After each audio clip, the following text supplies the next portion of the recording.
What happens when you have somebody who is highly evolved and they have a choice that is on the side of the benefit for the good of all mankind? And then you have someone else that's a part of the decision making process that's just very selfish and maybe narcissistic that says, no, no, no, we're going to do it my way. And it's maybe not in the best interest of all mankind. How do you negotiate and navigate those kinds of situations?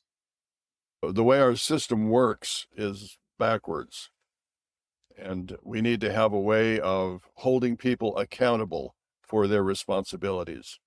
I think it goes back to having a personal code of ethics in our own business. This is our code of ethics, and this is how we behave under all circumstances. If we have to alter what we're doing, we want to still protect the brand. We want to go back to our code of ethics. This is how we behave. This is how we believe. And if we have to make a concession, it's going to err on this side because this is who we are. I think it's really important that we realize, even at a personal level, you can have a baseline. Yeah, we've kind of had a philosophy in a lot of areas where it doesn't really matter what you do in your private life. What matters is the decisions that you make in your public life. There's actually a tie between your personal ethics and your public performance. We should be very selective in who we have run our companies, our communities, our school boards, our local governments, all the way through. We should be a nation of people who are aware and involved in all of the decision-making processes. There's sort of this difficulty in schooling, trying to force schools to do certain things and adopt certain procedures and policies and force them on everyone else, where a lot of parents are really offended by that because they want to be more involved in the types of materials that are being utilized.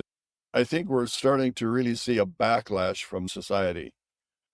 The people moved in a trendy sort of way in that direction, and now we're realizing that that's really not the best direction to go. I remember when I was young and you were explaining to us in one of our study classes how a pendulum swings and how something that's really off kilter can swing completely to the other side before it finds its balance. And this might be one of those situations where we've completely swung to the other side, where everybody's like, we do have a voice or we do want something to change.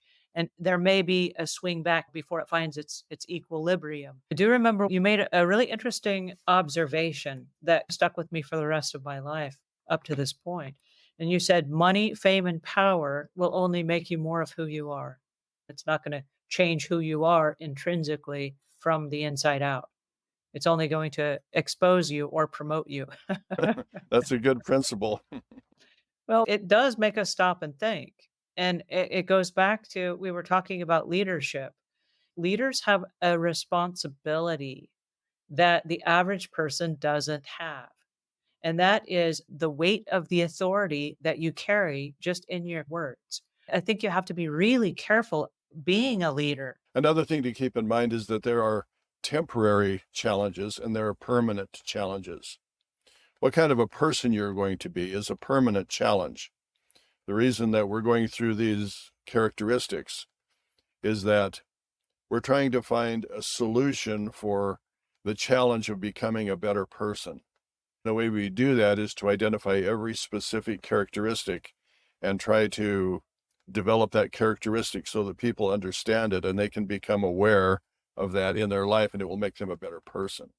At the same time, it's difficult to find a starting point because people already have belief systems and they already have habits and they already have a way of doing things.